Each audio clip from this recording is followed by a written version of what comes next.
अस्सलामुअलैकुम वरहमतुल्लाहि तआला वबरकातुहू। मुहतरम नाज़रीन, उम्मीद है आप हज़रात खैर वाफ़ियत से होंगे, काफ़ी अच्छे होंगे।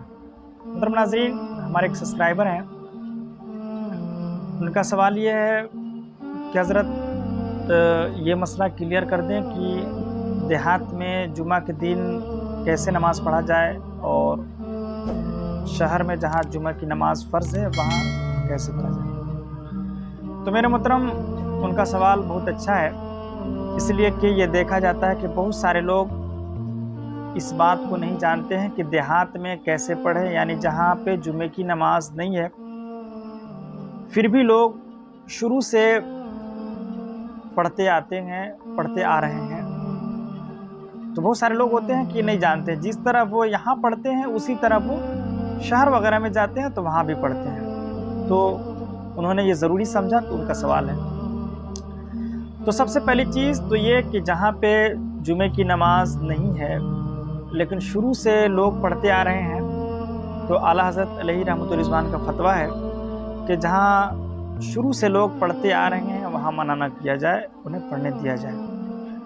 तो मेरे मोहतरम, ये ज़रूर ये बातें तो सच हैं कि पढ़ने का तरीक़ा अलग अलग होता है। तो मैं पहले देहात के बारे में बताता हूँ कि देहात में कैसे पढ़ेंगे जहाँ पे जुमे की नमाज फ़र्ज़ नहीं है। उसके बाद इंशाअल्लाह बताऊँगा कि शहर में किस तरह से पढ़ा जाए। तो मेरे मोहतरम, जब आप अगर देहात में हो, वहाँ आपके यहाँ अगर जुमे की नमाज होती है तो वहाँ आप मस्जिद में जाएं तो पहले आपको 4 रकात जो ज़ोहर की पढ़ते हैं वो ज़ोहर की नियत से आपको सुन्नत मुअक्कदा पढ़ना है। उसके बाद आप 2 रकात जमात के साथ जुमे के तौर पर अदा करेंगे। उसके बाद हुक्म ये है कि 4 रकात जुम्मा के बाद, चूँकि वहाँ तो जुम्मा की नमाज फ़र्ज़ है नहीं, तो 4 रकात जमात के साथ आपको ज़ोहर का जो फ़र्ज़ है वो पढ़ना है, उसको पढ़ लेंगे। ज़ोहर के फ़र्ज़ पढ़ने के बाद 2 रकात आपको सुन्नत मुअक्कदा पढ़ना है। उसके बाद 2 रकात नफ़ल है, अगर नफ़ल पढ़ेंगे तो आपको सवाब मिलेगा, नहीं पढ़ेंगे तो गुनहगार नहीं होंगे, अलबत्ता इसकी आदी नहीं होना चाहिए। तो कुल मिलाकर के ये 14 रकात हो जाती हैं। जुमा से पहले आपको 4 रकात पढ़ना है, 2 रकात जुमा के तौर पर जमात के साथ पढ़ना है, उसके बाद ज़ोहर की 4 रकात जमाती के साथ पढ़ना है, उसके बाद 2 रकात सुन्नत पढ़ना है और 2 रकात नफ़ल पढ़ना है। इस तरह ये बातें हो गई देहात में जहाँ जुमे की नमाज फ़र्ज़ नहीं है।